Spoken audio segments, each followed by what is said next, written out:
என் நாமம் தரிக்கப்பட்ட என் ஜனங்கள், அவங்கள வச்சுதான் நான் தேசத்தை சுகமாக்க முடியும்.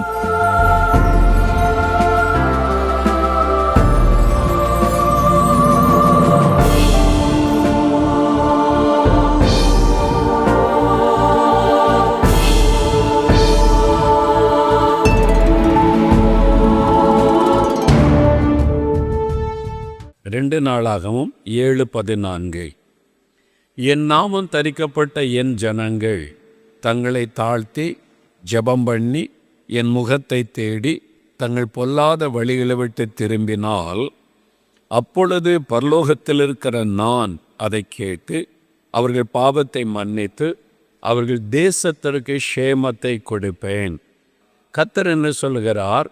தேசத்திற்கு க்ஷேமத்தை நான் கொடுப்பேன் என்பதாக சொல்லுகிறார். ஆங்கில வேதாகமத்தில் என்ன வார்த்தை எழுதப்பட்டிருக்கிறது? I will heal the nation. நான் தேசத்தை சுகமாக்குவேன், தேசத்தில் சுகத்தை நான் வருவிப்பேன் என்பதாக ஆண்டவர் சொல்லுகிறார். அப்படியானால் தேசம் நோய்வாய்ப்பட்டிருக்கிறது. தேசம் பலவிதமான நோய்களினாலே பாதிக்கப்பட்டு ஒரு பாதிப்புகள் உள்ள சூழ்நிலையிலே காணப்படுகிறது. இந்த தேசத்துக்காக நான் க்ஷேமத்தை கொடுக்க வேண்டுமானால் என்ன செய்ய வேண்டும் என்று ஆண்டவர் சொல்லியிருக்கிறார். தேசத்தை பாருங்கள், பலவிதமான வியாதியினால் தேசம் பாதிக்கப்பட்டிருக்கிறது. பாவம் ஒரு பக்கம், சாபம் ஒரு பக்கம், பிசாசனுடைய கிரியைகள் ஒரு பக்கம், மந்திரவாதங்கள் ஒரு பக்கம், அநீதிகள் அக்கிரமங்கள் ஒரு பக்கம். நம்ம நீதியை இப்பொழுது பார்க்க முடியவில்லை. அநீதியான காரியம் துணிகரமாக தேசத்தில் செய்யப்படுகிறது. இது அநீதி அக்கிரமம் என்று சொன்னாலும் அதை துணிகரமாய் செய்யப்படுகிறதை நம்ம பார்க்கிறோம். யார் அதை கேட்க முடியும்? யார் தட்டி கேட்க முடியும்? இதைத்தான் நாங்கள் செய்வோம் என்று மனிதருடைய உள்ளங்களிலே அநீதியை குறித்த ஒரு துணிகரம் என்று விட்டது. தேசம் அநீதத்தினால் நிரம்பி இருக்கிறது. அக்கிரமங்கள் தேசம் முழுவதிலும் பரவி இருக்கிறது. தேசத்திலே குடியிருக்கிற மக்களுக்கு பாதுகாப்பில்லை, குழந்தைகளுக்கு பாதுகாப்பில்லை, பெண்களுக்கு பாதுகாப்பு இல்லை, விவசாயிகளுக்கு போதுமான பாதுகாப்பு இல்லை. ஒரு பக்கம் மீனவர்கள் போராடி கொண்டிருக்கிறார்கள். இப்படி ஒவ்வொரு பகுதியிலும் மக்கள் தங்களுக்கு ஒரு உரிமைக்காக, நீதிக்காக போராடுகிறார்கள். அந்த ஆண்டவர் என்ன சொல்லுகிறார்? இந்த வியாதிப்பட்ட நோய்வாய்ப்பட்ட இந்த தேசத்தை நான் சுகமாக்குவேன், நான் இந்த தேசத்திற்கு க்ஷேமத்தை தருவேன். ஆண்டவர் வாக்கு கொடுத்து விட்டார். அதை விசுவாசிக்க வேண்டும். அதற்கு தேவ பிள்ளைகளாகிய நாம் என்ன செய்யணும்? இந்த தேசத்திற்கு க்ஷேமம் வரணும், தேசம் சுகமாக்கப்படணும், தேவ நீதி வெளிப்படணுமானா யார் கரத்தில் அது இருக்கிறது?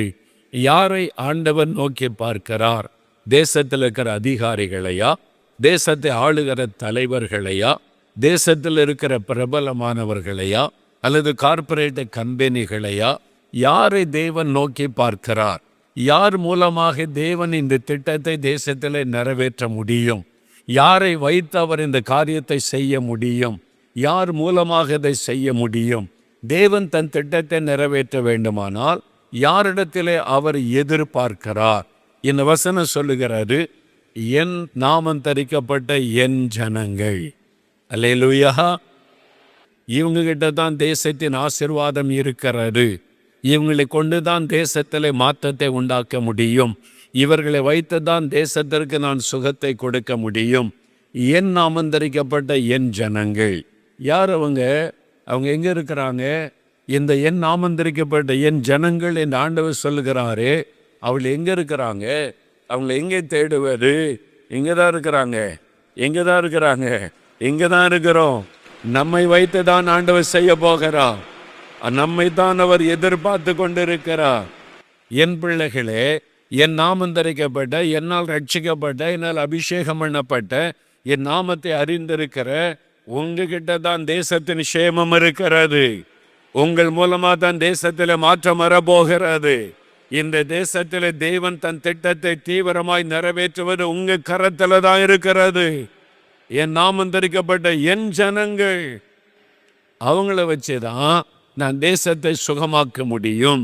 தேசத்திற்கு சேமத்தை கொடுக்க முடியும், தேசத்தில் என் திட்டங்களை நிறைவேற்றி முடிக்க முடியும் என்று ஆண்டவர் சொல்லுகிறார்.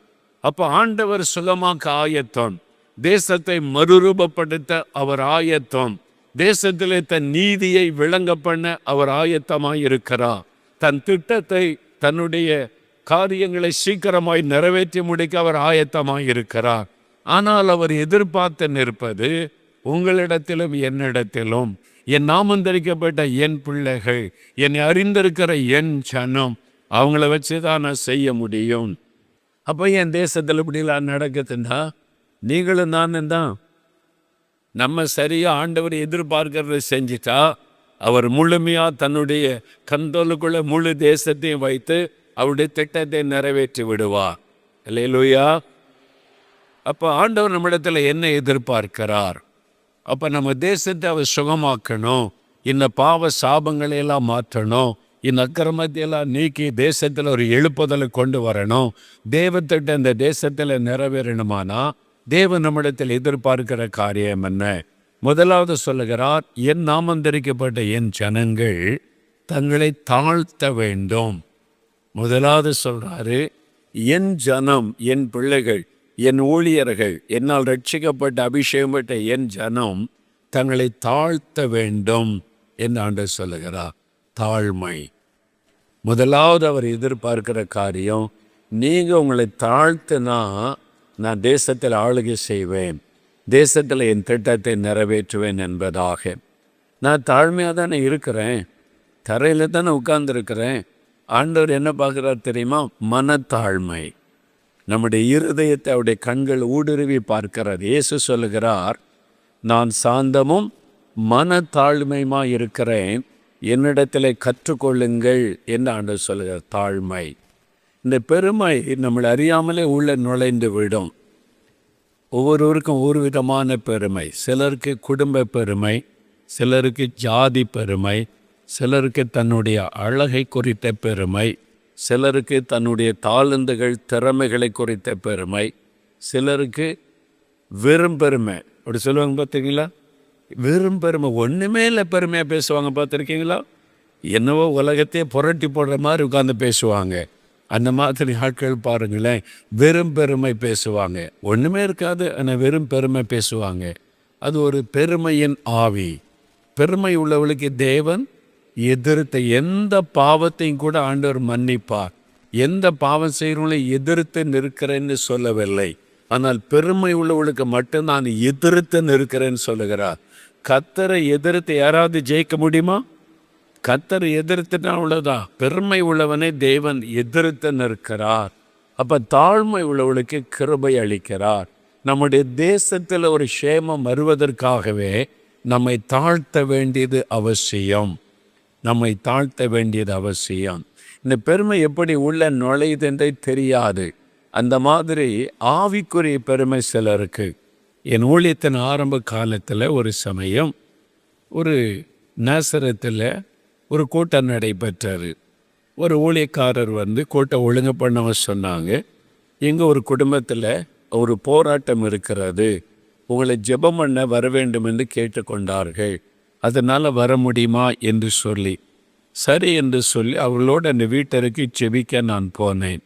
பெரிய வீடு, வசதியான வீடு. அந்த வீட்டில் ஒரு தாயார் இருந்தாங்க. அவங்க தான் பாதிப்பு. அவங்க வந்து நான் உட்காந்து பேசும்போது அவங்களுக்கு உண்டான பாதிப்புகளை பற்றி சொன்னாங்க. பிசாசு வந்து எப்படி தன்னை தாக்குகிறான், மரணத்தை நோக்கி என்னை நடத்துகிறான், கிருபையை அப்பப்போ ஆண்டவர் பாதுகாத்தது, அதெல்லாம் சொல்லிக்கொண்டே வந்தார்கள். அது எனக்கு ஒரு வினோதமான சில அனுபவங்களெல்லாம் அவங்க சொன்னாங்க. சாத்தான் வந்து எப்படி அவங்கள பயமுறுத்தி தூங்க விடாதபடி அவங்களுடைய வாழ்க்கையை அழிக்க போராடினான் என்பதையெல்லாம் சொன்னார்கள். அப்போ நான் கவனித்து கொண்டே இருந்தேன். அப்போ ஒரு வார்த்தை சொன்னாங்க, எங்கள் வீட்டில் பிரபலமான இந்தந்த ஊழியர்கள்லாம் வந்து ஜெபிச்சிருக்கிறாங்க. அவங்க சொன்ன ஊழியக்காரங்களாம் பார்த்தா நான் அந்த நாட்கள் அப்போ தான் நான் ஊழியத்துக்கு வந்து ஆரம்ப காலம். ஆனால் அவங்க சொன்னவங்கெல்லாம் பெரிய பெரிய ஊழியர்கள். எனக்குள்ள கேள்வி, இவங்கெல்லாம் வந்து ஜெபிச்சிருக்காங்களா? ஆமாம், எங்கள் வீட்டுக்கு அவங்க வந்து ஜெபம் பண்ணி இருக்கிறாங்க என்று சொன்னார்கள். எனக்குள்ள இப்போ ஒரு பெரிய ஒரு போராட்டம் இருந்தது.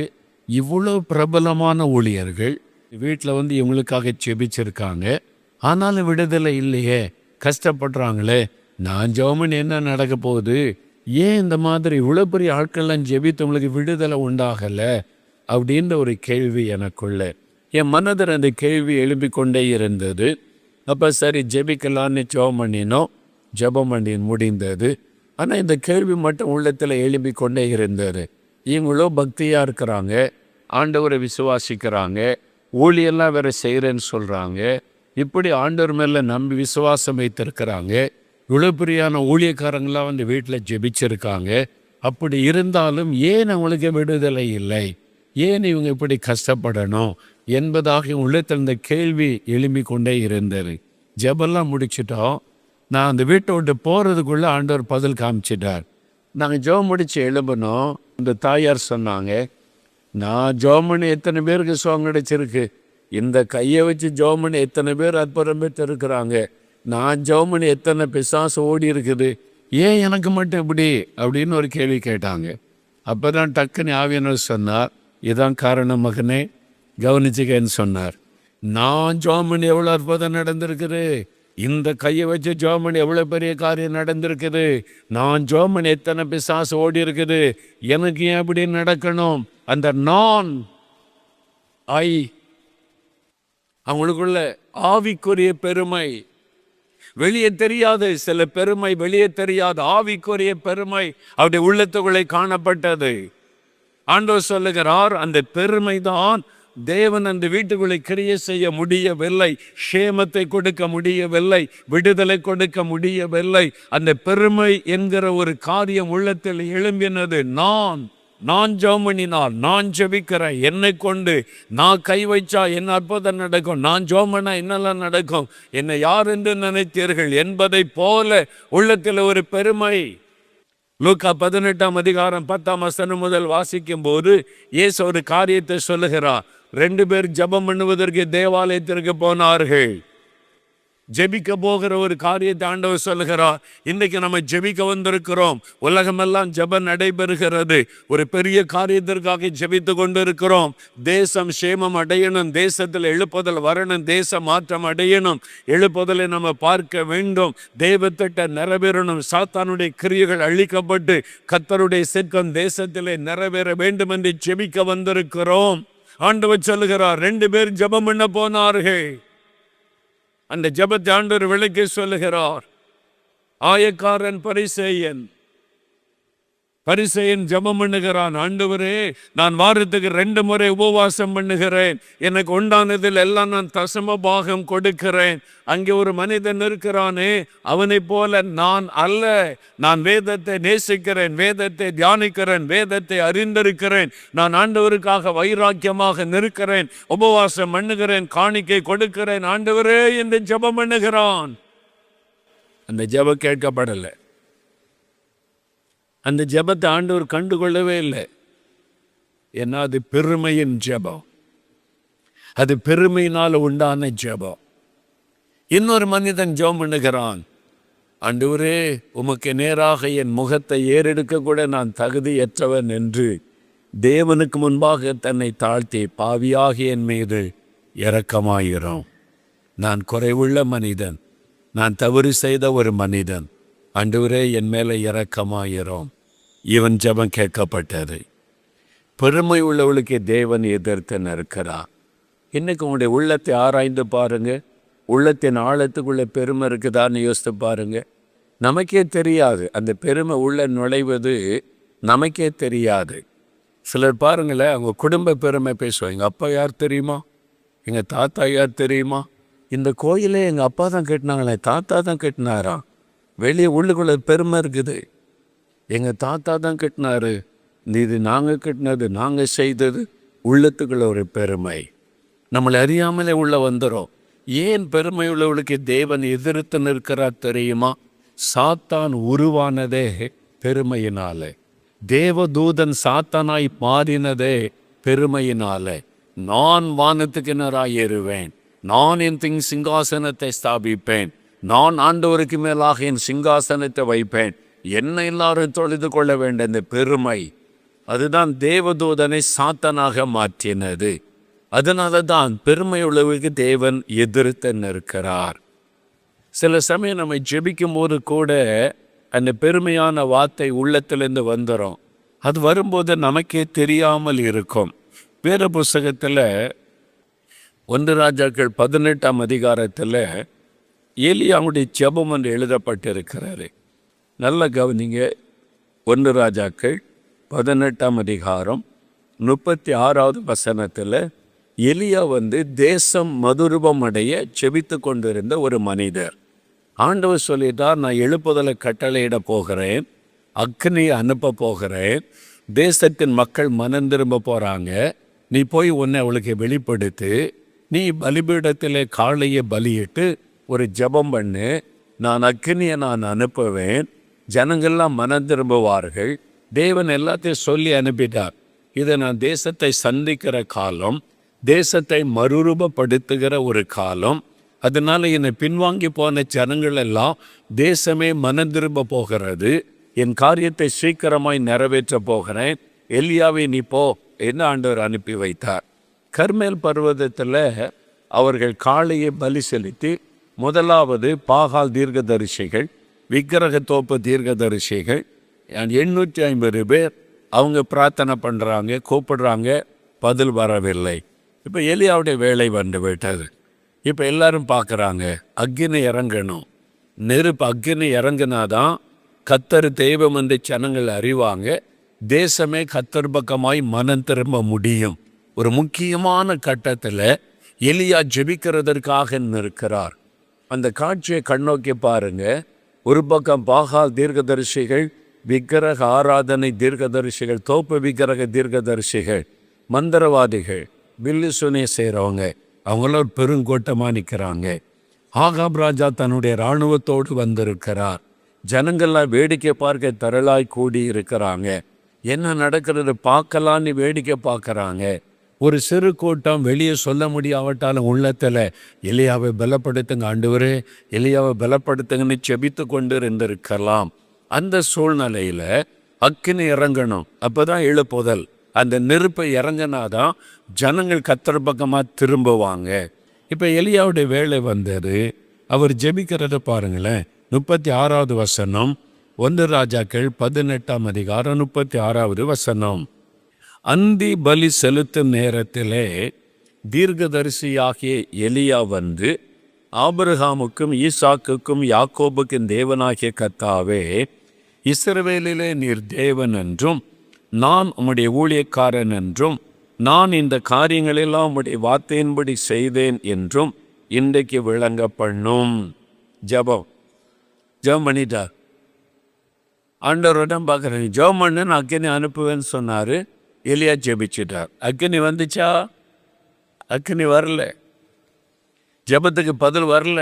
ஆண்டவரே, ஆபிரகாமு ஈசாக்கு யாக்கோபுக்கு தேவனாகிய கர்த்தாவே, கரெக்டாக தான் ஜெபம் பண்ணியிருக்கிறார்.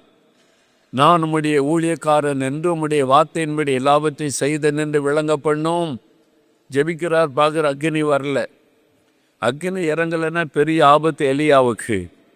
எல்லாரும் அவரை ஒன்றிலேன்னு ஆக்கிடுவாங்க. ஆனால் அக்கினி வரல. அப்படின்னா என்ன அர்த்தம்? எலியாவுக்கு தெரிஞ்சிட்டு நம்முடைய ஜெபத்தில் ஒரு மிஸ்டேக் இருக்குது, நம்முடைய ஜெபத்தில் ஒரு தவறு இருக்கிறது. இந்த ஜெபத்தில் என்னங்க தப்பு? கரெக்டாக தானே ஜெபிக்கிறார். ஆபிரகாம் ஈசாக்கு யாக்கோபுக்கு தேவனாய் கர்த்தாவே. நான் இதை பற்றி எத்தனையோ வருஷமாக பிரசங்கம் பண்ணியிருக்கிறேன். ஆனால் சில வருஷத்துக்கு முன்னால் ஒரு முறை நான் தேவ சமூகத்தில் இதை திரும்பவும் நான் ஆராய்ந்து கொண்டிருந்த சமயம், தியானித்து கொண்டிருந்த சமயம், ஆண்டவர் சொன்னார், முதலாவது எலியா ஜெபித்த போது பதில் வரவில்லை, நான் பதில் கொடுக்கவில்லை, அந்த ஜெபம் கேட்கப்படவில்லை, அந்த ஜெபத்துக்கு என்னால் பதில் தர முடியவில்லை. அதனால எலியா திரும்ப ஜெபிக்கிறார். அடுத்த வசனம் பாருங்க. கர்த்தாவே, திரும்ப ஆரம்பிக்கிறார். செகண்ட் டைம் ஜெபம் பண்ணுகிறார். முதல்ல எலியா ஜெபித்ததுக்கு பதில் வரவில்லை. இப்போ ரெண்டாவது ஆரம்பிக்கிறார். கர்த்தாவே, நீர் தேவனாகிய கர்த்தர் என்றும் தேவரே தங்கள் இருதயத்தை மறுபடியும் திருப்பினீர் என்றும் இந்த ஜனங்கள் அறியும்படி என்னை கேட்டருளும், என்னை கேட்டருளும். அப்பொழுது கர்த்தரிடத்தை அக்கினி இறங்கிற்று. முதல் ஜபத்திற்கு பதில் வரவில்லை. ரெண்டாவது ஒரு காரியத்தை ஜபம் பண்ணும்போது அக்கினி இறங்கி வருகிறது. அப்ப எலியா ஜெபித்த போது கூட தேவன் இந்த ஜெபத்திற்கு பதில் கொடுக்காதபடி அமைதியாயிருந்தார். ஏன் ஆண்டவர் அமைதியாயிருந்தார்? ஆவியானவர் ஒரு காரியத்தை சொன்னார், கவனமாக அவனுடைய ஜெபத்தை வாசித்து பார், அவன் எப்படி ஜெபம் பண்ணுகிறான் என்று கவனி. நீ எலியாவா இருக்கலாம், தேவனுக்கு பிரியமான ஊழியக்காரனா இருக்கலாம், தேவன் சொல்லுகிறதை செய்யலாம், ஆனால் உன்னுடைய ஜெபம், உன்னுடைய இருதயம் எப்படி இருக்கிறது என்று தேவன் ஆராய்ந்து பார்த்து கொண்டிருக்கிறார். எலியாவுடைய ஜெபத்தில் ஏன் முதல் ஜெபத்திற்கு பதில் வரவில்லை? அந்த ஜெபத்துக்குள்ளே பெருமை இருந்தது. எலியாவுடைய ஜெபத்துக்குள்ளே பெருமை ஒளிந்திருந்தது. இதைத்தான் தேவன் ஜனம் கவனிக்க வேண்டும். ஏன் என் ஜெபத்திற்கு பதில் வரவில்லை? சரியாகத்தான் என் ஜெபம் பண்ணுகிறேன்.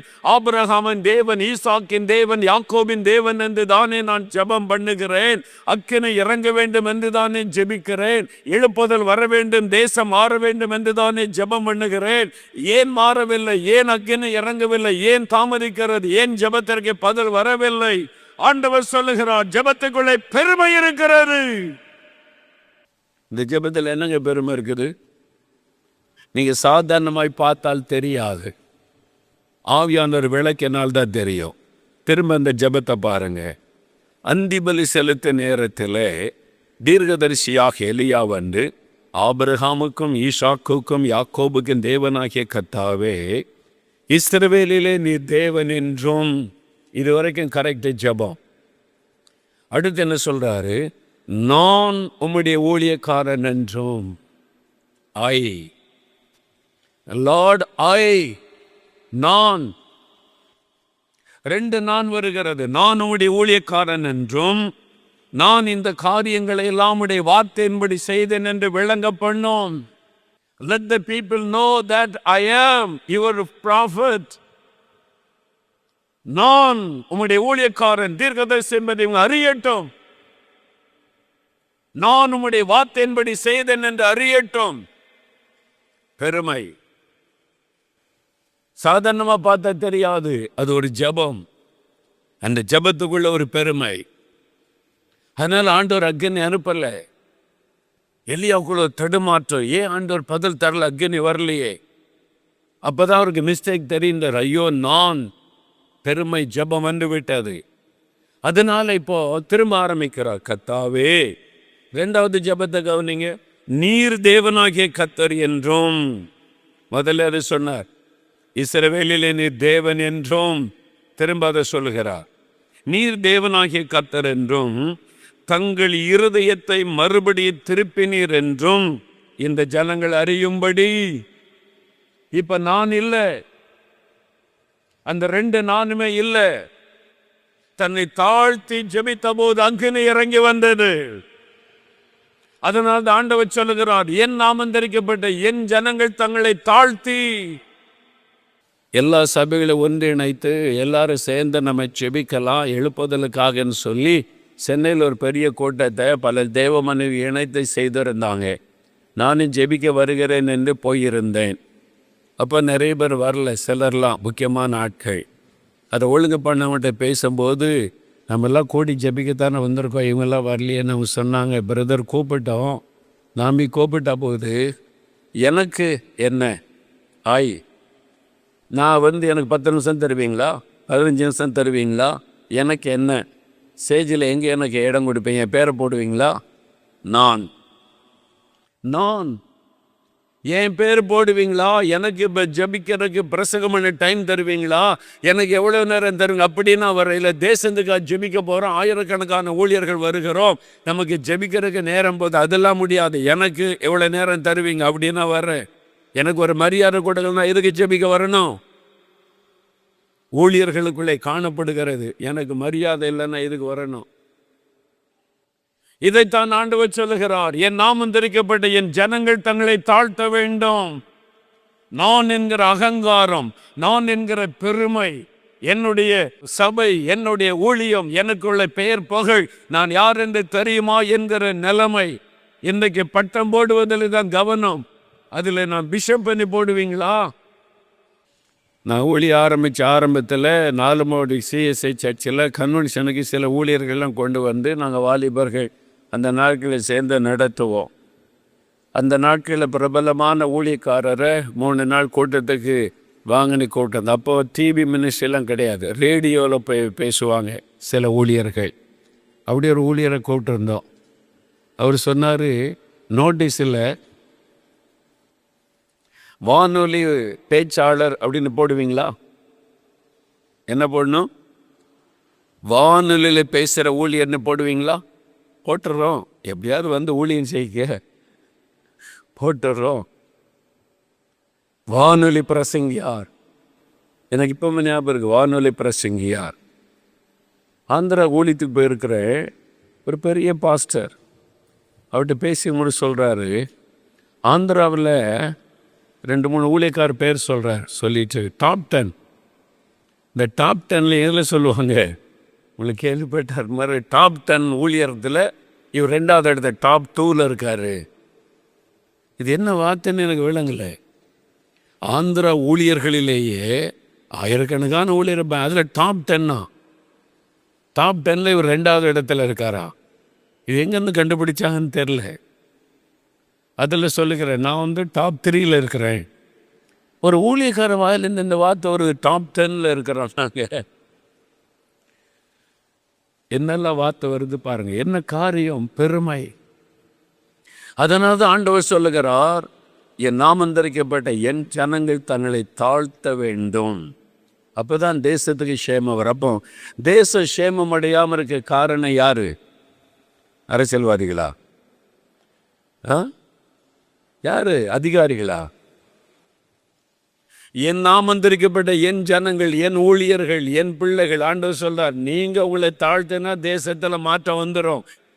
அவனும் தன்னை உயர்த்துகிறான், நீயும் உன்னை உயர்த்துகிறாய். அவனுக்கு உனக்கு என்ன வித்தியாசம்? அவனும் தன்னை உயர்த்துகிறான். என்னுடைய அதிகாரம், என்னுடைய பலன் யார் என்னை கேட்க முடியாது. என்னுடைய காரியம் என்ன தெரியுமா? பதவிகள், பட்டங்கள் எல்லாம் கொடுக்கப்படுகிறது. நீயும் அப்படிதான் நினைக்க. ரெவரண்ட் டாக்டர் போடணும், பிஷப் போடணும், யார் சீஃப் பாஸ்டர் என்று சொல்லுகிறோம். அவனுக்கு உனக்கு என்ன வித்தியாசம்? எப்படி தேசம் மாறும்? எப்படி என் திட்டம் நிறைவேறும்? எப்படி இந்த தேசத்தை நான் மறுரூபப்படுத்துவது? அவனுக்குள் இருக்கிற அதே பெருமை உனக்குள் இருக்கிறது. என் நாமந்தரிக்கப்பட்ட என் ஜனங்கள் தங்களை தாழ்த்த வேண்டும், என் ஊழியர்கள் தங்களை தாழ்த்த வேண்டும், மோகலாசஸ் தன்னை தாழ்த்த வேண்டும். அப்பதான் நான் தேசத்துக்கு காரியங்களை செய்ய முடியும். உள்ளத்தில் பெருமை இருந்தா, அப்போ நம்ம ஜெபிக்கிறதுக்கு முன்னால முதலாவது தேவன் எதிர்பார்க்கிற இந்த தாழ்மை என்கிட்ட இருக்குதா? நான் அநேக வருஷத்துக்கு முன்னால ஒரு சொந்தக்காரங்க வீட்டுக்கு போயிருந்தேன். நான் என் மனைவியும் திருமணமான அந்த ஆரம்ப காலத்தில் விருந்து கூடுவாங்கள்ல, திருமண விருந்தண்ணி சொந்தக்காரன் வீட்டுக்கு. இங்கே ஒரு ஜபக்கூட்டம் வைக்கிறோம், நீங்கள் செய்தி கொடுக்கணும்னு கேட்டுக்கொண்டாங்க. சரி, என்ன எல்லாம் குடும்பத்தார் நிறைய பேர் இருந்தாங்க. அப்போ அவங்களுக்கு தேவ செய்தி கொடுக்க சொன்னபோது நான் என்ன பேசின ஆண்டவரே சொன்னபோது, மன்னிப்பை குறித்து பேசு என்று ஆண்டவர் சொன்னார். ஒருவருக்கு ஒருவர் மன்னிக்கிறதை குறித்து ஆண்டவர் பேச சொன்னார். உள்ளத்தில் கசப்பு இருக்குது. வீட்டுக்குள்ளேயே கணவனுக்கு மனைவி குறித்து, மனைவிக்கு கணவனை குறித்து, பெற்றோருக்கு பிள்ளைகளை குறித்து, பிள்ளைகளுக்கு பெற்றோரை குறித்து மன்னிக்கலை. இருதயத்தில் கசப்பு இருக்குது. எப்படி ஜெபம் கேட்கப்படும்? மன்னிக்கணும், ஒப்புரவாகணும் அப்படின்னு சொல்லி உங்களை தாழ்த்தணும் என்கிறத அனுபவத்தோடு நான் பகிர்ந்து கொண்டு ஜெபம் நடத்தினேன். ஒரு வயசான தாயார், நல்ல ரட்சிக்கப்பட்டவங்க, அபிஷேகம் பெற்றவங்க, ஜெபிக்கிறவங்க, அவங்க வந்துட்டு என்கிட்ட சொன்னாங்க, ஐயா இன்னைக்கு ஆண்டவர் என்னோடு பேசினார். என்ன பேசினார், என்ன சொல்றீங்கன்னு கேட்டேன். எனக்கும் என்னுடைய மகன் ஒருவனுக்கும் பிரச்சனை. என் மகன் திட்டிட்டு கோவிச்சுக்கிட்டு போயிட்டான். அவன் குடும்பத்தோட மனைவி பிள்ளைகளோடு இருக்கிறான். என்னோடு பேசி சில வருஷங்கள் ஆகிவிட்டாரு. நான் அவனுக்காக ஜெபிக்கிறேன். அவன் என்கிட்ட வந்து பேசணும், ஒப்புரவாகணும், அவன் மனம் திரும்பி வரணும்னு நான் ஜெபிக்கிறேன். சில வருஷமாக ஜெபிக்கிறேன், ஜெபத்துக்கு பதிலே வரவில்லை. ஏன் என் ஜெபம் கேட்கப்படலைன்னு இன்றைக்கி கர்த்தர் உணர்த்தினார். அவங்க சொன்னாங்க, மனம் திறந்து, என் மகன் மனம் திரும்பி வந்து என்கிட்ட ஒப்புரவாகி என் குடும்பம் சரியாகன்னு நான் நினச்சேன். இன்றைக்கு ஆண்டவர் என்கிட்ட பேசினார், உன்னை தாழ்த்தி நீ போய் உன் மகனோடு ஒப்புரவாகன்னு பேசினார். நான் நினைத்தேன் அவன் மனம் திரும்பி என்கிட்ட ஒப்புரவாகன்னு ஜெபம் பண்ணி கொண்டு இருக்கிறேன். அந்த கர்த்தர் என்ன சொல்லுகிறார்? அவனுக்கு ரட்சிக்கப்படல ஆவிக்குரிய அனுபவம் கிடையாது. நீதானே ரட்சிக்கப்பட்டிருக்க, நீதானே என்னுடைய மகள், நீதானே அபிஷேகம் பெற்று இருக்கிற. உன்னை தாழ்த்தி நீ போய் ஒப்புரவாக உன் மகனோடு ஐக்கியமாயிரு என்று கர்த்தர் பேசினார். அதனால என்னை ஒப்பு கொடுத்தேன். அவங்க போய் மகன்கிட்ட பேசினாங்க. தன்னை தாழ்த்தி போய் தாய் வந்தவுடனே மகனுடைய உள்ளம் உடைந்தது. அதன் பிறகு அந்த மகனுக்குள்ளே மனம் திரும்புதல் வந்தது, மாற்றம் வந்தது. நாம் எதிர்பார்க்கிறது என்ன? நம்மை பெருமையாக நினைக்கிறோம். அவங்க தானே என்கிட்ட மன்னிப்பு கேட்கணும், அவங்க தானே என்கிட்ட வரணும், நான் எதற்கு அவங்ககிட்ட போகணும்? பெருமை, ஆவிக்குரிய பெருமை தடுக்கிறது. இன்னைக்கு ஆவியார் நம்மோடு பேசுகிறார். காரியத்தை சரிப்படுத்தணும். ஆண்டவரே, என் இருதயத்தில் என்னை பெருமை வேண்டாம், என்னை தாழ்த்துகிறேன். யாரோ ஒருத்தர் சொல்கிற இவங்களால எனக்கு பாதிப்பு என்னை. உண்மை என்னவென்றால் அவங்க மேலே வச்சிருக்கிற கசப்பு, வெறுப்பு தான் உங்களுக்கு பாதிப்பு. உங்களை தாழ்த்தினால் தேவன் ஜபத்தை கேட்பார். 2வது ஆண்டவர் சொல்லுகிறார், ஜபம் பண்ணி. முதல்ல உங்களை தாழ்த்தணும். 2வது ஆண்டவர் சொல்றார், ஜபம் பண்ணி. 2 நாளாகும் 7:14 தேசத்திற்கு சேமம் வர வேண்டுமானால் உங்களை தாழ்த்துவது மாத்திரமல்ல, ஜபம் பண்ணணும். நாங்கள் தான் ஜெபிக்கிறோமே, குடும்ப ஜபம் பண்ணுறோம், குழு ஜபம் பண்ணுகிறோம், சர்ச்சுக்கு போனால் ஜெபிக்கிறோம், முழங்காலும் ஜெபிச்சு தான் சர்ச்சில் உட்காருவோம், ஜெபெல்லாம் பண்ணுகிறோமே. நல்லது. ஆண்டவர் சொல்லுகிற காரியத்துக்கு ஜெபிக்கிறோமா? ஆண்டவர் எதுக்காக ஜெபிக்க சொன்னாரோ அதுக்காக ஜெபம் பண்ணுகிறோமா? 1 தீமோத்தேயு 2:1 நாம் எல்லா மனுஷருக்காகவும் ஜெபங்களையும் விண்ணப்பங்களையும் வேண்டுதல்களையும் ஸ்தோத்திரங்களையும் பண்ண வேண்டும். எல்லா மனிதருக்காக, உங்கள் தெருவில் இருக்கிற எல்லாருக்காக, உங்கள் கிராமத்தில் இருக்கிற எல்லாருக்காக, உங்கள் பட்டணத்தில் இருக்கிற எல்லாருக்காக, உங்கள் மாவட்டத்தில் இருக்கிற எல்லாருக்காக, இந்த மாநிலத்தில் இருக்கிற 8 கோடி மக்களுக்காக, நம் தேசத்தில் இருக்கிற 143 கோடி மக்களுக்காக, எல்லாருக்காக ஜெபம் பண்ணணும்னு ஆண்டவர் சொல்லியிருக்கிறாரு. என்ன ஜெபம் பண்ணுவது? எல்லாரும் ரட்சிக்கப்படுவர், சத்தியத்தை அறிகிற அறிவை அடைவன் தேவன் சித்தமுள்ளவராய் இருக்கிறார். எல்லாரும் ரட்சிக்கப்படணும், எல்லாரும் சத்தியத்தை அறிய வேண்டும் என்று நான் ஜெபிக்கிறேனா? ஜெபம் பண்ணுகிறோம். நம்முடைய ஜெபத்தில் 3/4 ஜெபம் சுயநல ஜெபம். என்ன ஆசீர்வதியும், என் பிள்ளைகளை ஆசீர்வதியும், குடும்பத்தை ஆசீர்வதியும், எங்களுக்கு அதை தாரும் இதை தாரும், எங்களுக்கு இதை உதவி செய்யும். நம்முடைய ஜெபத்தை லிஸ்ட் அவுட் பண்ணி பாருங்கள், சுயநல ஜெபம் தான் அதிகமாக இருக்கிறது. ஆண்டவர் சொன்ன காரியத்துக்கு ஜெபித்திருக்கிறோமா? ஆண்டவர் சொல்லுகிறார், எல்லாருக்காக ஜெபிக்க சொல்லி இருக்கிறேன். எல்லாரும் ரட்சிக்கப்பண்ணு, சத்தியத்தை அறிவை அடையணும், அதுக்காக ஜெபம் பண்ணு. அப்படி ஜெபிக்காமல் இருப்பதே ஒரு பாவம், ஜெபத்திற்கு தடை. தேவனுடைய காரியம் தேசத்தில் நடைபெறாமல் இருக்க காரணம் நம்முடைய குறைகள். நாம் ஜெபிக்க வேண்டிய அளவு ஜெபிக்கல, ஜெபிக்க வேண்டிய காரியத்திற்கு ஜெபிக்கவில்லை. ஆகவே தான் தேசம் பாழாகி கொண்டிருக்கிறது. 1 தீமோத்தேயு 2:2 ஆண்டவர் சொல்லுகிறார், நாம் எல்லா பக்தியோடும் நல் ஒழுக்கத்தோடும் கலகம் இல்லாமல் அமைதியுள்ள ஒரு வாழ்க்கை வாழும்படி ராஜாக்களுக்காகவும் அதிகாரமுள்ள யாவருக்காகவும் ஜெபம் பண்ண வேண்டும். தேசத்தை ஆளுகிற தலைவர்கள், தேசத்தில் காணப்படுகிற அரசாங்க அதிகாரிகள், அதிகாரத்தில் உள்ள எல்லாருக்காக ஜெபம் பண்ண வேண்டும். அப்பதான் தேசத்தில் சமாதானம், நல் ஒழுக்கம், அமைதி காணப்பட முடியும். அப்ப தேசத்தில் சமாதானம் இல்லை, தேசத்தில் நல் ஒழுக்கம் காணப்படவில்லை. விபச்சாரம், வேசித்தனம், அசுத்த பெருகுகிறது, போதை வஸ்துகள் பெருகுகிறது, மதுபானம் பெருகுகிறது, தேசம் தீண்டுபட்டு காணப்படுகிறது. காரணம் யார்? ஜெபிக்க வேண்டிய நாம் ஜெபிக்க வேண்டிய காரியத்திற்கு ஜெபிக்க வேண்டிய அளவு ஜெபிக்காதபடியினால் ஆண்டவர் சொல்லி கொடுத்திருக்கிறார், உன் தேசத்தில் அமைதி, சமாதானம், நல் ஒழுக்கம் காணப்படுவதற்கு அதிகாரத்தில் உள்ளவர்களுக்காக ஜெபம் பண்ணு. முதலமைச்சருக்காக தினந்தோறும் ஜெபிக்கிறோமா? பிரதமருக்காக தினந்தோறும் ஜெபிக்கிறோமா? ராஜாக்களுக்காக ஜெபிக்க சொல்லி ஆண்டவர் எழுதி கொடுத்திருக்கிறாரு, அவங்களுக்காக ஜெபிக்கிறோமா? அதிகாரத்தில் உள்ளவர்களுக்காக, உங்களுடைய மாவட்டத்தினுடைய ஆட்சியாளருக்காக, தாசில்தாருக்காக, காவல்துறை அதிகாரிக்காக, நீதிமன்றத்தில் இருக்கிற நீதிபதிகளுக்காக தினந்தோறும் ஜெபிக்கிறோமா? நம்முடைய தவறு. நம்மால் தான் தேசம் இன்றைக்கு பாழாகி கொண்டிருக்கிறது. நாம் யாரையோ கை நீட்டி கொண்டிருக்கிறோம். அத்தனை கிறிஸ்தவர்களும் அத்தனை சபைகளும் ஆண்டவர் சொன்னபடி எதிர்பார்க்கிறபடி சரியாக நாம் ஜெபம் பண்ணினால் தேசத்தில் சாத்தானால செயல்படவே முடியாது. அதிகாரிகளை, அதிகாரத்தில் உள்ளவர்களை சாத்தான் பயன்படுத்தவே முடியாது. தேவன் ஆளுகை செய்து பயன்படுத்தி தேசத்தில் மாற்றத்தை உண்டாக்க முடியும். நாம் ஜெபிக்க வேண்டிய காரியத்திற்கு ஜெபிக்க வேண்டிய அளவு தேவன் எதிர்பார்த்தபடி ஜெபிக்கவில்லை. அந்த பாவத்தை உணர வேண்டும். எபேசியர் 6:18 நாம் எல்லா சமயத்திலும் எல்லாருக்காக விண்ணப்பங்களை, வேண்டுதல்களையும் நம்ம பண்ணணும். முக்கியமாய் பரிசுத்தவான்களுக்காக, பரிசுத்த ஆவிக்குள்ளே ஜெபம் பண்ண வேண்டும். ஆவியில நிரம்பி ஊழியர்களுக்காக, பரிசுத்தவான்களுக்காக ஜெபிக்கிறோமா?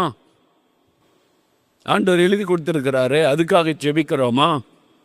இயேசு சொன்னார், அறுப்பு மிகுதி, வேலையாட்களை கொஞ்சம், அறுவடைக்கு எஜமான ஆட்களை அனுப்பும்படி வேண்டிக் கொள்ளுங்களேன்னு இயேசு ஜெப குறிப்பு கொடுத்தாரு. எத்தனை பேர் அதுக்காக ஜெபிக்கிறோம்? எத்தனை சபைகளில் அதற்காக ஜெபங்கள் ஏறெடுக்கப்படுகிறது? எத்தனை கிறிஸ்தவ வீடுகளில் அதற்காக ஜெபிக்கிறோம்? இயேசு ஒரு ஜெப குறிப்பு கொடுத்து ஜெபியுங்கள் ஜெபியுங்கள் என்று சொன்னாரே, அதற்காக நாம் என்றைக்கு ஜெபித்திருக்கிறோம்? எத்தனை காலம் ஜெபித்திருக்கிறோம்? நாம் ஜெபிக்க தவறினபடினால் சாத்தான் அதிகாரிகளை பயன்படுத்துகிறான், சாத்தான் அங்கே மேலிருக்கிறவங்களை பயன்படுத்துகிறான். நம்முடைய ஜெப குறைவுதான் அவர்களை சாத்தான் பயன்படுத்த காரணம். வேதத்தில் சொல்லப்பட்ட காரியத்தை நம்ம உணராதபடி, அவங்க சரியில்லை, இவங்க சரியில்லை, இங்க நீதி சரியில்லை, இங்க அவங்க நுழைஞ்சிட்டாங்க, இவங்க நுழைஞ்சிட்டாங்க. எப்படி நுழைஞ்சாங்க? நம்ம ஜெபிக்காததுனால. ஏன் எல்லா இடத்துக்கும் அவங்க நுழைஞ்சாங்க? சபை ஜெபிக்கல, நாம் ஜெபிக்கல. கர்த்தர் சொன்ன காரியத்துக்கு ஜெபிக்காமல் விட்டு விட்டோம். ஜெபிக்க வேண்டிய அளவு, ஜெபிக்க வேண்டிய காரியத்திற்காக ஜெபிக்க தவறி விட்டோம். ஏன் சில விசுவாசிகள் உங்க பாஸ்டருக்காக நீங்க ஜெபம் பண்ணி எத்தனை நாள் ஆச்சு? உங்க சபையின் பாதுகாப்புக்காக, ஒழித்துக்காக ஜெபிச்சு எவ்வளவு நாள் ஆச்சு? யோசித்து பாருங்க.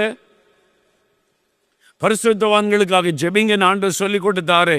நம்ம ஜெபிக்கிறோமா? நம்ம கிட்ட தான் தப்பு. ஆனால் நாம் யாரையோ கை நீட்டுக்கிறோம். இவங்க தான், அவங்க தான், அவங்க பண்ணுறாங்க, இவங்க பண்ணுறாங்க, அது செய்கிறாங்க, இதை செய்கிறாங்க. சாத்தான் நம்முடைய எண்ணத்தை திசை திருப்பி விட்டான்.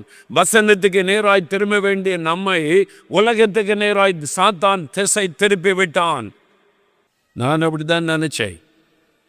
தேசம் பாழா போச்சு, இவங்க அப்படி பண்ணாங்க, லஞ்சம், ஊழல், அநியாயம், அக்கிரமம், அநீதி எல்லாம் பெருகிவிட்டது. ஆண்டவரே தேசம் பாழாய் போயிட்டே. யார் காரணம்? ஆண்டவர் சொல்றாரு, இதே பாவம் உங்கள் சர்ச்சுக்குள்ளே இல்லையா? சர்ச்சில் லஞ்சம் வாங்குறாங்க, சர்ச்சில் அரசியல் பண்ணுறாங்க, சர்ச்சில் ஆள் கடத்துகிறாங்க, சர்ச்சில் ஓட்டுக்கு காசு வாங்குறாங்க, காசு கொடுத்து ஓட்டை போட வைக்கிறாங்க. எல்லா அந்நிய அக்கிரமம் சபைக்குள்ளே நடக்கிறது தான் வெளியே நடக்குது. சபை மாறினா தானே தேசம் மாறும். அப்பாயின்மெண்ட்டுக்கு காசு, டிரான்ஸ்ஃபருக்கு காசு. ஒரு டயசிஸில் டீச்சர் சொல்கிறாங்க, பிரதர், அநியாயம்னா அரசியல்வாதிகள் கூட செய்யாத அநியாயம் சர்ச்சு கூட நடக்குது. என்ன நடக்குதுன்னு கேட்டேன். காலேஜில் வேலை பார்க்குறேன், அப்பாயின்மெண்ட்டுக்கு காசு வாங்குறாங்க, சரி. டிரான்ஸ்ஃபருக்கு காசு, என் கணவருங்க வேலை பார்க்குறாரு, என்னையும் அங்கே போட்டால் நாங்கள் குடும்பமாக இருப்போம், அதுக்கு 1 லட்சம் கொடு, 2 லட்சம் கொடு. வாங்குறது யார்? டயசிஸில் இருக்கிற, சர்ச்சில் இருக்கிற அந்த மெம்பர்ஸு தான் வாங்குறாங்க. அடுத்தது என்ன தெரியுமா? அரசியல்வாதி கூட செய்யாத அநியாயம். அங்கே 10 வருஷமாக வேலை செய்கிறாங்கல்ல, அவங்க டிரான்ஸ்ஃபர்லாம் கேட்கல. உங்களை டிரான்ஸ்ஃபர் பண்ணாமல் இருக்கணும்னா காசு கொடு. இது அரசியல்வாதி கூட செய்யாத அநியாயம். எங்கே இருக்கிறது அசிங்கமும் அக்கிரமும்? சபைக்குள்ளே இருக்கிறது. வெளியில் அரசியல்வாதிகள் இடத்துல இல்லாத பாவமும் அக்கிரமும் அநீதியை சபைக்குள்ளே வந்து விட்டது. ஆண்டவர் சொல்லுகிறார், ஆகவே தான் என் நாமம் தரிக்கப்பட்ட என் ஜனங்கள் மாறணும், என் சபை மாறணும், அப்பதான் தேசம் மாறும். யாரை கை நீட்டுகிறோம்? உள்ள இருக்குது எல்லாமே. அதனால தான் ஆண்டவர் சொல்லுகிறார், தேசத்துக்கு சேமம் வரணுமானா என் ஜனங்கள் மாறணும். நீங்கள் ஜெபிக்க வேண்டிய அளவு, ஜெபிக்க வேண்டிய காரியத்துக்கு ஜெபிக்கணுமே. ஆண்டவர் சொல்ல, என் நாமம் தரிக்கப்பட்ட ஜனங்கள் முதல்ல தங்களை தாழ்த்தணும், ஜெபம் பண்ண வேண்டும். 3வது ஆண்டவர் சொல்லார், என் முகத்தை தேடி. ஆண்டவருடைய முகத்தை தேடணுமா? முகத்தை தேடினா என்ன நடக்கும்? ஆண்டவர் சொல்லுகிற எரேமியா 29:13 உங்கள் முழு இருதயத்தோடு என்னை தேடினால் என்னை தேடுகையில் என்னை கண்டுபிடிப்பீர்கள், நான் உங்களுக்கு காணப்படுவேன் என்று கர்த்தர் சொல்லுகிறார். உங்களை தானே தேடுற ஆண்டவரேன்னா, இல்லை நிறைய பேர் என் முகத்தை தேடுறது இல்லை. அப்போ எதை கர்த்தரை தேடுறோம், கர்த்தரை தேடுறோன்னு தானே சொல்கிறாங்க. கர்த்தரை தேடுறாங்க ஐயா, என் கையை தான் தேடுறாங்க. அதை பற்றி வலது கையில் என்ன ஆசீர்வாதம், இடது கையில் என்ன ஆசீர்வாதம், அதுக்கெல்லாம் பிரசங்கம். அதனால் இந்த ஆசீர்வாதம் வேணும், அந்த ஆசீர்வாதம் வேணும், அது தான் தேடுறாங்க. என் கையை தான் எல்லாரும் பார்க்குறாங்க, என்ன ஆசீர்வாதம் கிடைக்கும் என்பதாக. என் முகத்தை யார் தேடுறாங்க? யோசித்து பாருங்க. ஒரு ரொம்ப ஜோமனிகிட்டே நல்லா ஆண்டவர்கிட்ட சில காரியத்துக்கு ஆசீர்வாதம் வேணும், ஆண்டவரே ஆசீர்வாதம் வேணும் அப்படின்னு சொல்லி. அப்போ ரொம்ப நேரம் காத்திருந்த போது இயேசு தரிசனமானார். உனக்கு என்ன வேணும் கேளு, நீ கேட்குற தர என்னன்னு யோசித்தாங்க. என்ன கேட்கலாம் ஆண்டவர்கிட்ட? அவங்களுக்குள்ள ஒரு யோசனை, 2 மனம் என்ன கேட்கலான்னு தடுமாற்றம். இயேசு உங்களுக்கு தரிசனமாக என்ன வேணும் மகனே மகளேன்னு கேட்டால் என்ன சொல்லுவீங்க? எனக்கு 1000 பிரச்சனை இருக்குது ஆண்டவரே, எதை சொல்கிறது, எதை கேட்குறது? என் பிள்ளை வெற்றி பெறணும்னு கேட்குறதா, என் மகளுக்கு கல்யாணம் ஆகுன்னு கேட்குறதா, திருமணமான என் மகளுக்கு குழந்தை இல்லையே அதை கேட்குறதா, என் சரீரத்தில் வியாதி இருக்குது அதை கேட்குறதா, என் கணவர் ரட்சிக்கப்படாமல் இருக்க ரட்சிக்கப்படணும்னு கேட்குறதா, எங்களுக்கு ஒரு கடன் பிரச்சனை இருக்குது அது மாறணும்னு கேட்குறதா, இதெல்லாம் தடைப்பட்டு இருக்குது அது நீங்கணும்னு கேட்குறதா, எவ்வளோ பிரச்சனைக்கு எதை கேட்குறது? நமக்குள்ளே தடுமாற்றம். நீங்கள் யோசித்து பாருங்களேன். இயேசு உங்களுக்கு முன்னால் தரிசனமாகி மகளே உனக்கு என்ன வேணும்னு கேட்டேன்னு சொல்லுவீங்க. பெரிய லிஸ்ட்டு கொடுப்பீங்க, மளிகை கடை லிஸ்ட்டு மாதிரி. பெரிய இது வேணும் அது வேணும், இது இத்தனை கிலோ அது அத்தனை கிலோ, இது இத்தனை கிராம் கொடுக்குற மாதிரி பெரிய லிஸ்ட்டெல்லாம் இருக்குது. என்ன கேட்குறது ஆண்டவர்கிட்ட? இப்போ ஆண்டவர் கேட்குறார், உனக்கு என்ன வேணும் மகளே, நீ கேட்குற இல்லை ஜோமனிக்கிட்டே இருக்க, நான் வந்திருக்கிறேன், உனக்கு என்ன வேணும் கேளு. இப்போ எங்களுக்கு குழப்பமாயிட்டு எதை கேட்குறது ஆண்டவர்கிட்ட? தடுமாற்ற வந்த உடனே ஆண்டவரே சொன்னாராம், சரி நான் சொல்லட்டுமா அவனுக்கு ஒரு விளக்கம். சரி ஆண்டவரே, நான் கொடுக்குற ஆசீர்வாதம் என்கிட்ட லட்சக்கணக்கான ஆசீர்வாதம் இருக்குது. நான் கொடுக்குற ஆசீர்வாதம் உனக்கு வேணுமா அல்லது நான் வேணுமா? என் மகனே என் மகளே, உனக்கு நான் வேணுமா நான் கொடுக்குற ஆசீர்வாதம் வேணுமா? எதை தெரிந்து கொள்வீங்க? அப்போ தான் அவங்களுக்கு தெரிந்தாரு, இயேசு இருந்தாலே எல்லா ஆசீர்வாதமும் அவருக்குள்ளே இருக்குதே, அவரு தான் எனக்கு வேணும். ஆண்டவர் சொல்லுகிறார், என் முகத்தை தேடுங்கள். என் நாமந்தரிக்கப்பட்ட என் பிள்ளைகளே, என் ஜனங்களே, என்னால் ரட்சிக்கப்பட்ட என் பிள்ளைகளே, என் ஊழியர்களே, என் ஆசீர்வாதத்தை தேடுகிறீர்களே, என் முகத்தை தேடுங்கள். இங்கே தான் குறைவுபட்டிருக்கிறோம். அதுதான் இன்றைக்கு தேசத்தின் ஆசீர்வாதத்துக்கு தடையாயிருக்கிறது, இழுப்பதற்கு தடையாயிருக்கிறது. சுயநலமான ஜெபம் பெருகிவிட்டது. எனக்கு அது வேணும் இது வேணும், அதை செய்யுங்க இதை செய்யுங்க, நான் விசுவாசிக்கிறேன் ஆண்டவரை என்று. ஆண்டவர் சொல்லுகிறார், நான் வேண்டுமா, என் ஆசீர்வாதம் வேண்டுமா? நீ என்னை தேடினால் உனக்கு நான் காணப்படுவேன். I will reveal myself to you. என்னை உனக்கு வெளிப்படுத்துவேன். ஏன் ஆண்டவர் முகத்தை பார்க்க சொல்றாரு தெரியுமா? ஒரு முகம் எப்படி இருக்கு தெரியுமா? நீங்க அவரை தரிசிச்சா தெரியும். நான் பல சமயங்கள் ஆண்டவரை தரிசித்த போது 1-2 சமயங்கள் அவரை சந்தோஷமாக நான் பார்த்துருக்கிறேன். சில சமயங்கள் தான் அவரை சந்தோஷமாக நான் பார்த்துருக்கிறேன். பெரும்பாலும் நான் அவரை பார்த்ததெல்லாம் ஏசாயா 53:3 அவர் துக்கம் நிறைந்தவர், துக்க முகத்தோடு அப்படிதான் நான் பார்த்துருக்கேன். கண்ணீர் நிறைந்த கண்களோட அப்படிதான் அவரை பெரும்பாலும் நான் பார்த்துருக்கிறேன். நான் அமெரிக்கா போகும்போது ஆண்டவர் தன்னை வெளிப்படுத்தினார். மியான்மர் தேசத்தில் அதிகாலை 2 மணிக்கு என்னை சந்தித்தார். இப்படி பல தேசங்களுக்கு போகும்போது விடியற்கால சமயத்தில் என்னை சந்தித்திருக்கிறார். அப்படி ஒரு தேசத்தை குறித்து ஆண்டவர் பேசும்போதெல்லாம் துக்கம் நிறைந்தவராய், உள்ளத்தில் வேதனை நிறைந்தவராய், என் மகனை இதெல்லாம் என்னை துக்கப்படுத்துகிற ஒரு விஷயம் இந்த தேசத்தில் நடக்கிறது, ஜெபமணிவியா? அவருடைய முகம் துக்கம் நிறைந்த முகம். அந்த ஆண்டு முகத்தை தேடுங்க. குருத்தோலை பண்டிகை கொண்டாடுறோம். எல்லாரும் ஓசன்னா பாட்டை பாடி, குருத்தோலையில் சிலுவை குருத்தோலை பிடித்து கொண்ட பாட்டை பாடி ஓசன்னா என்று ஆர்ப்பரிக்கிறோம், சந்தோஷப்படுகிறோம். சந்தோஷமான பண்டிகையாக குருத்தோலை பண்டிகை கொண்டாடுறோம் எல்லாரும். ஆனால் அந்த பண்டிகையில் என்ன நடந்துச்சு தெரியுமா? இயேசு எருசலேமுக்குள்ள அவர் கழுதின் மேலே ஏறி அவர் பவனியாய் வருகிறார். சீஷர்கள், மக்கள் எல்லாருக்கும் சந்தோஷம், எல்லாம் துதிக்கிறாங்க, குதிக்கிறாங்க. ஆண்டவர் ஏன்னா கோவேறு கழுதை மேலே வருகிறார். நம்ம ஊரில் அழைக்கிற அந்த கழுதை கிடையாது, இது கோவேறு கழுதை. குதிரை விட கொஞ்சம் சின்னதாக இருக்கும். ராஜாக்கள் ஏறக்கூடிய கழுதை. கோவேறு கழுதைன்னா, கோன்னா ராஜா, ராஜா ஏறக்கூடிய கழுதைக்கு தான் கோவேறு கழுதைன்னு பேர். அந்த காலத்தில் ராஜாக்கள் யுத்தத்துக்கு போகும்போது குதிரையில் போவாங்க, ரதத்தில் போவாங்க. யுத்தம் முடிஞ்சு வெற்றி பெற்று திரும்பினா அந்த பட்டணத்துக்குள்ளே, தேசத்துக்குள்ளே வரும்போது அந்த எல்லையிலிருந்து இந்த கோவேறு கழுதையில் ராஜாவை ஏற்றி ஊர்வலமாக அழைத்து கொண்டு வருவான். அது ஒரு வெற்றி பவனி. நம்ம வெற்றி பெற்று விட்டோம், மக்களெல்லாம் ஆர்ப்பரிப்பாங்க, துணிப்பாங்க. அதுதான் கோவேறு கழுதை, ராஜா வெற்றி பவனியாய் வருகிற கழுதை.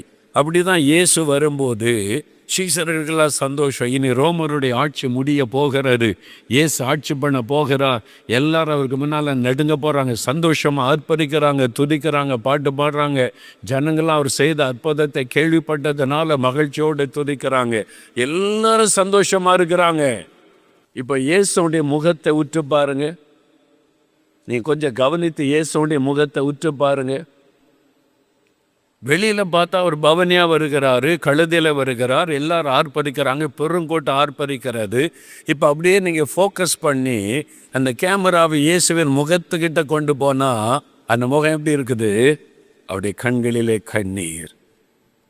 லூக்கா 19:41 நகரத்தை பார்த்து கண்ணீர் விட்டு அழுதார். யாருமே அதை கவனிக்கலை.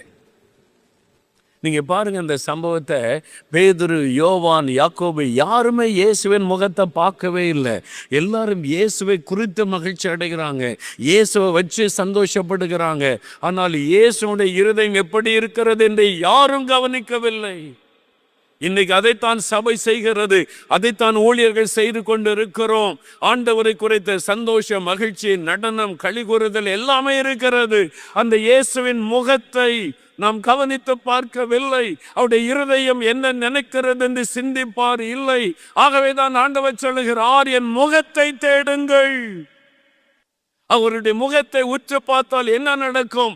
ஐயோ, அவர் அழுகிறார். யாராவது ஒருத்தர் கவனித்திருந்தால், பேதுருவோ, யோவானோ, யாக்கோபோ, யாராவது ஒருவர் இயேசுவின் முகத்தை கவனித்திருந்தால், இல்ல அமைதியாருங்க, கீப் குவைட், சத்தமிடாதுங்க, ஓசனை போடாதுங்க, அமைதியாருங்க.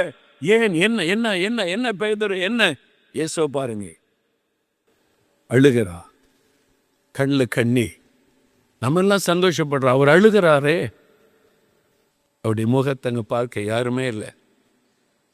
ஏன்னா உள்ளத்தின் பாரம் முகத்தில் தான் வெளிப்படும். நம்முடைய இருதயம் எப்படி இருக்கிறதே முகம்தான் வெளிப்படுத்தும். அவர் சோகமாக இருக்கிறாரா, துக்கமாக இருக்கிறாரா, அவர் கலக்கமாக இருக்கிறாரா, முகம்தான் வெளிப்படுத்தும். ஆண்டவர் சொல்ல, முகத்தை தேடுங்க.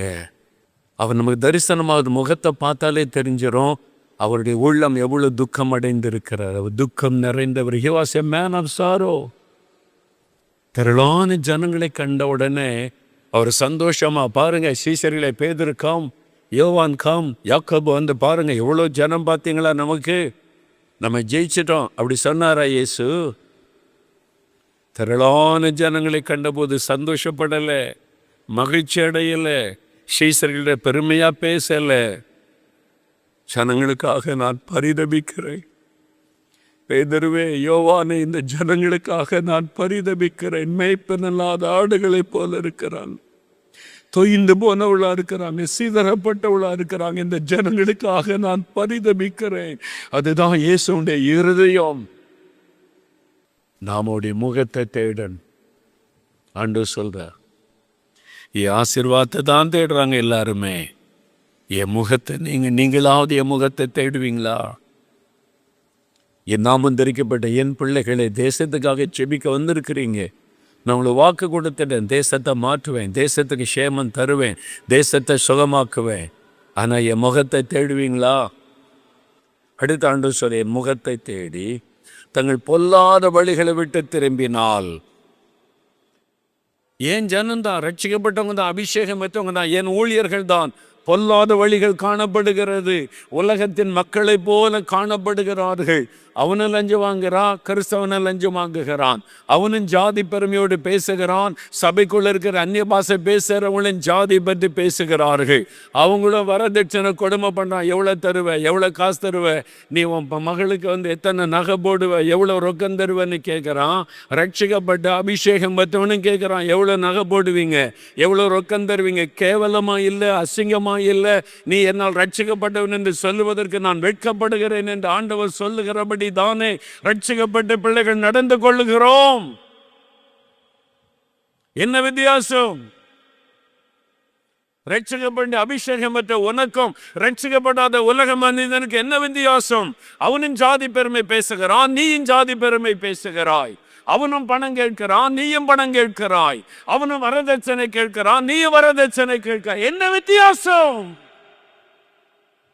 உன் ஜெபத்தை கேட்டு நான் எப்படி தேசத்தை மாற்ற முடியும்? உன் வாழ்க்கை மாறவில்லை, உன் சாட்சியான வாழ்க்கையை நீ காண்பிக்கவில்லை.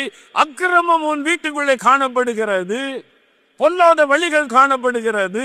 உலக மனிதருக்கு உனக்கு வித்தியாசம் இல்லை. எப்படி தேசத்தை மாற்ற முடியும்? யோசித்து பாருங்க. எப்படி தேவன் பதில் கொடுக்க முடியும்? கிராமமாய் ஜெபிக்க போனோம், மாவட்டமாய். ஒரு முறை நான் போனேன், ஒரு மாவட்டத்தில் ஒரு கிராமத்துக்குள்ளே கூட்டிகிட்டு போனாங்க. ஜெபிக்க நடந்து போகிறோம். சொன்னாங்க, அண்ணா இந்த தெருவில் ஒரு சர்ச் இருக்குது, அந்த தெருவில் ஒரு சர்ச் இருக்குது. ஓகே, ஒருவேளை இது சிஎஸ்ஐ கேத்தலிக் சர்ச்சாக இருக்கலாம். பல டினாமினேஷன் இருக்குல்ல. இல்லை, இந்த தெருவில் இருக்கிறதும் இந்த சர்ச்சு தான். இந்த சர்ச்சில் ஒரே டினாமினேஷன் தான், 2 டினாமினேஷன் இல்லை. இந்த தெருவில் ஒரு சர்ச்சு, அந்த தெருவில் ஒரு சர்ச்சு, ஒரே டினாமினேஷன். நான் கேட்டேன், ஒரே ஊர் தானே, ஒரே கிராமத்துக்குள்ளே இந்த தெருவில் ஒரு சர்ச்சு, அந்த தெருவில் ஒரு சர்ச்சு, ஏன்? இது இந்த ஜாதிக்காரங்களுக்கு, இது இந்த ஜாதிக்காரங்களுக்கு. நான் கேட்டேன், 2 சர்ச்சில் ஆறாம் நடக்குது, 2 சர்ச்சிலையும் ஊழியர்லாம் வர்றாங்க, இதில் எந்த சர்ச்சுக்கு இயேசு வருவார்? இது இந்த ஜாதிக்குள்ள சர்ச்சு, இது இந்த ஜாதிக்குள்ள சர்ச்சு. இயேசுவை பற்றி தான் பாடுறாங்க, வசனம் தான் வாசிக்கிறாங்க, இயேசுவின் நாமத்தினால தான் ஜெபம் பண்ணுறாங்க, எல்லாம் பக்தியாக நடக்குது. இதில் எந்த சர்ச்சுக்கு இயேசு வருவார்? இந்த ஜாதியினர் கூடுகிற சர்ச்சுக்கு வருவாரா? இந்த ஜாதியினர் கூடுகிற சர்ச்சுக்கு வருவாரா? இந்த உணர்வே இல்லாத கிறிஸ்தவர்கள், இந்த உணர்வே இல்லாத சபை தலைவர்கள், தங்கள் பொல்லாத வழிகள். நம்மளை பார்த்து சொல்கிறேன், நம்மகிட்ட ஏதாவது இருக்குது ஆராய்ந்து பாருங்க. ஒரு சகோதரர் இந்து ரட்சிக்கப்பட்டார். அவர் இந்துவாக இருக்கும்போது கல்யாணம் ஆகி குழந்தெல்லாம் பிறந்துட்டு, இப்போ ரட்சிக்கப்பட்டு வந்த உடனே ஒரு நாள் ஆண்டவருடைய வார்த்தையை கேட்டார். வரதட்சணை பாவம், வரதட்சணை வாங்கிறது பாவம், அதை உணர்த்தினார். அது பண ஆசை, இன்னொருவளை துக்கப்படுத்துறது, வேதனைப்படுத்துவது, ஒரு குடும்பத்தை கடன்காரன் ஆக்குவது.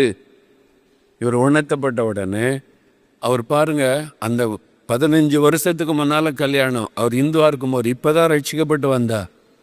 அப்போ எவ்வளோ வரதட்சணை வாங்கினாரோ அந்த வரதட்சணை பணம் இந்த 15 வருஷத்துக்கு எவ்வளவு பேங்க் வட்டி, அந்த வட்டியை போட்டு அவ்வளோ பணத்தை ஒன்றா சேர்த்து மாமனார் வீட்டுக்கு போய், நீங்கள் கொடுத்த வரதட்சணை நான் திருப்பி கொடுக்கிறேன்.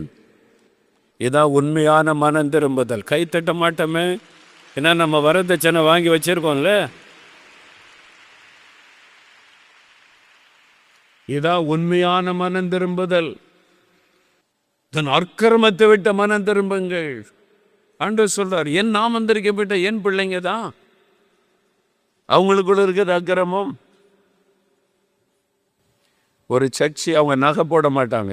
எனக்கு தெரிந்த ஒரு குடும்பம், ரொம்ப பழகின குடும்பம், அவங்க பெண்டிகாஸ்ட் சர்ச்சில் ஒரு டாப், ரொம்ப மாதிரி ரொம்ப பெண்டிகாஸ்ட் அனுபவத்திலே வித்தியாசமாக இருக்கிறவங்க. நகை போட மாட்டாங்க, ஒரு பொட்டு நகை கூட போட மாட்டாங்க. அந்த குடும்பம் எனக்கு நல்ல பழக்கம், அவங்களோட இந்த சர்ச்சுக்கெல்லாம் போயிருக்கிறேன் நான். அப்போ அவங்க சொன்னாங்க, இந்த மேரேஜ் காரியம் பேசுகிறாங்க. யார் பேசுகிறா? பாஸ்டர் பேசுகிறாங்க. பேசிட்டு என்ன அவங்க என்ன சொன்னால் தெரியுமா? அதிர்ச்சியான செய்தி. அவங்கெல்லாம் பேசுவாங்களா? ஆமாம், பேசி ஒழுங்கு பண்ணுவாங்க. என்ன பேசுவாங்க? பேசும்போது சொல்லிடுவாங்க, நீங்கள் நகைலாம் ஒன்றும் போட வேண்டாம், ஏன்னா நம்ம சபையில் நகை போடக்கூடாது, நகைக்கு பதிலாக பணமாக கொடுத்துருங்க. சொல்கிறது யார்? ஏன் அப்படி சொல்கிறாங்கன்னு, என்னை கொடுக்குற வரதட்சணையில் தசமாக கொடுத்துடணும் பாஸ்டருக்கு. இயேசு பக்கத்தில் நின்னா என்ன சொல்லுவார் நினைப்பாருங்க? நகைக்கு பதிலாக வர பணமாக கொடுத்துருங்க. பணமாக கொடுத்தா தசமபாகம் பாஸ்டர் இருக்கான். இயேசுடைய உள்ளத்தை துக்கப்படுத்தி கொண்டு இருக்கிறோம். ரட்சிக்கப்பட்டவங்க, அந்நிய பாஷை பேசுகிறவங்க. ஆண்டவர் சொல்றாரு, ஏன் ஜனம் மனம் திரும்பிட்டா தேசத்துக்கு சேமம் வந்து விடும். அல்லேலூயா.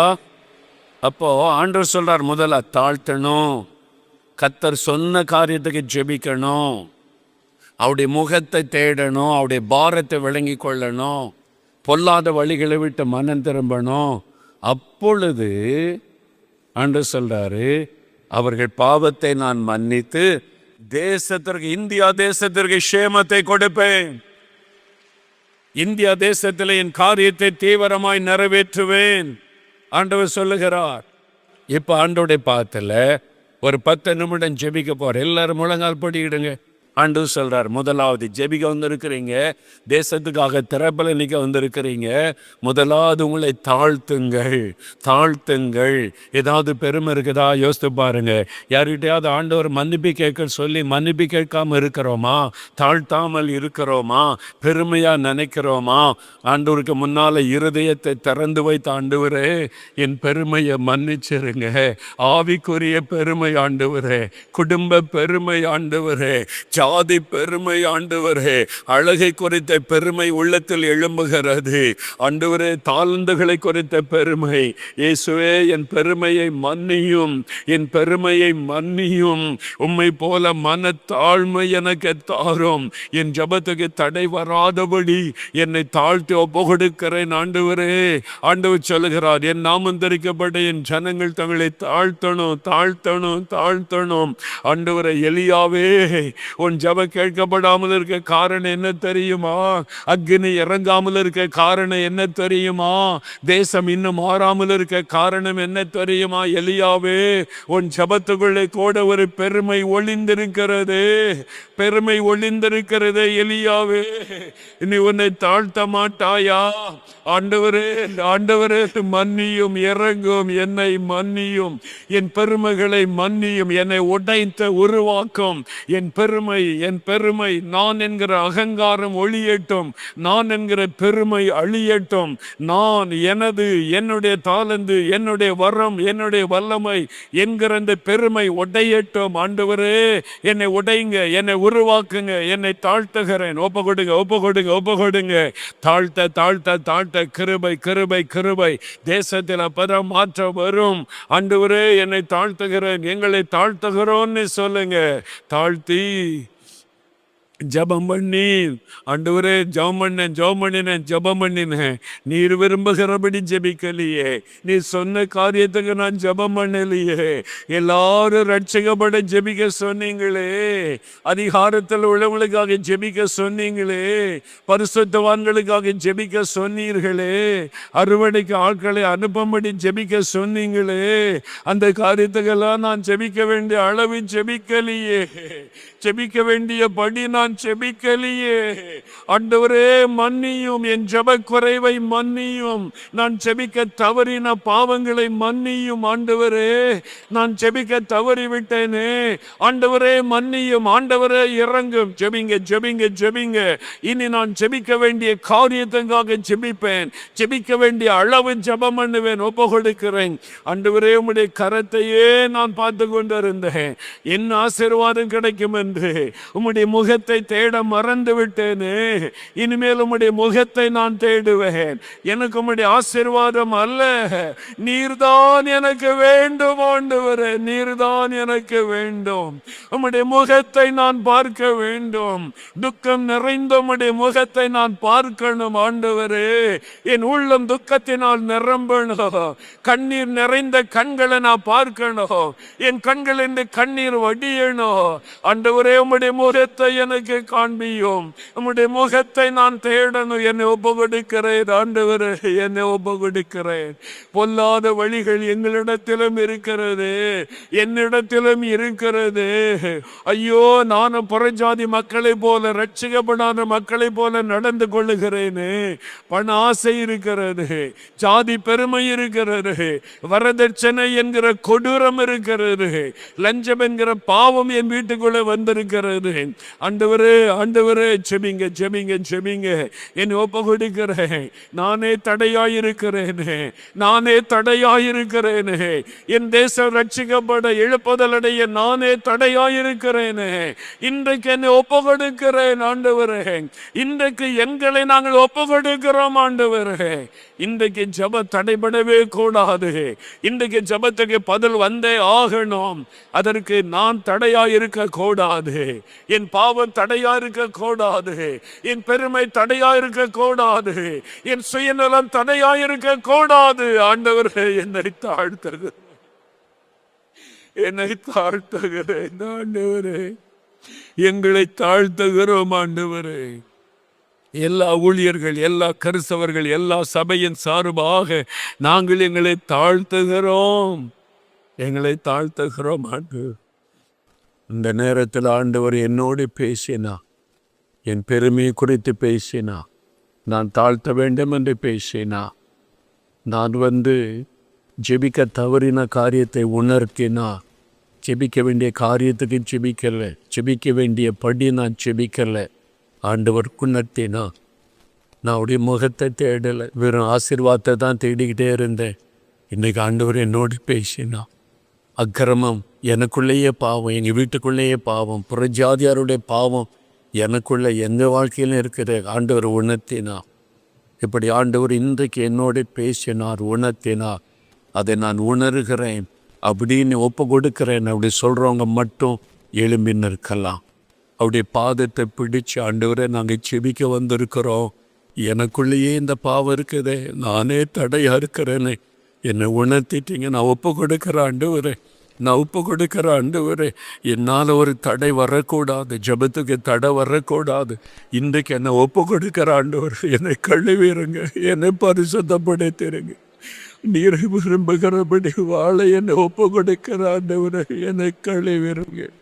நானே உன்னை பரிசுத்தமாக்குற கத்தன்னு சொன்னீங்களே, என்னை பரிசுத்தமாக்கிறேங்க, என்னை பரிசுத்தமாக்கிறேங்க ஆண்டவரே, என்னை பரிசுத்தமாக்கிறேங்க. எனக்கு தாழ்மை கொடுங்க, தாழ்மை கொடுங்க. முகத்தை தேடணும், நான் ஜெபிக்கணும், நீர் விரும்புகிறபடி ஜெபிக்கணும். உலக மக்களை போல நான் வாழக்கூடாது, நான் வித்தியாசமாக உமக்கு பிரியமான சாட்சியாக இருக்கணும். என்னை ஒப்பு கொடுக்கிறேன், ஒப்பு கொடுக்கிறேன், என்னை ஒப்பு கொடுக்கிறேன். எங்களை ஒப்பு கொடுக்கிறோம், முழு சபைகளை ஒப்பு கொடுக்கிறோம், ஊழியர்களை ஒப்பு கொடுக்கிறோம், கிறிஸ்தவ சமுதாயத்தை ஒப்பு கொடுக்கிறோம். ஆண்டவரே மன்னியும், ஆண்டவரே இறங்கும், ஆண்டவரே கழுவும், ஆண்டவரே பரிசுத்தப்படுத்தும். எங்களை மன்னித்து தேசத்திற்கு சேமத்தை தாங்க, மன்னித்து தேசத்திற்கு சேமத்தை தருவேன்னு சொன்னீங்களே. எங்களை மன்னிச்சு எங்களுடைய இந்தியாவை சுகமாக்குங்க, சுகமாக்குங்க. எங்க இந்தியாவை கழுவுங்க, எங்க இந்தியாவை பரிசுத்தப்படுத்துங்க. என்னை மன்னித்து, எங்களை மன்னித்து, எங்கள் தேசத்துக்கு ஒரு சேமத்தை தாங்க. எங்க தேசத்துல மாற்றத்தை உண்டாக்குங்க, எழுப்புதலை உண்டாக்குங்க, ஆசீர்வாதத்தை கட்டளை இடுங்க. என்னை ஒப்பு கொடுக்கிறேன், எங்களை நாங்கள் ஒப்பு கொடுக்கிறோம். எங்களை பரிசுத்தப்படுத்தி எங்கள் தேசத்தில் உம்முடைய திட்டத்தை நிறைவேற்றுங்க ஆண்டவரே. எங்களை ஒப்பு கொடுக்கிறோம், ஒப்பு கொடுக்கிறோம், ஒப்பு கொடுக்கிறோம், ஒப்பு கொடுக்கிறோம். இயேசுவின் நாமத்தில் ஜெபிக்கிறோம் பிதாவே, ஆமென். For further details and prayer support, contact Jesus Redeems Ministries, Nalumavudi, Thuthukudi District, 628-211. Our phone number 04639 353535. info@jesusredeems.org. Our website www.jesusredeems.com. God bless you.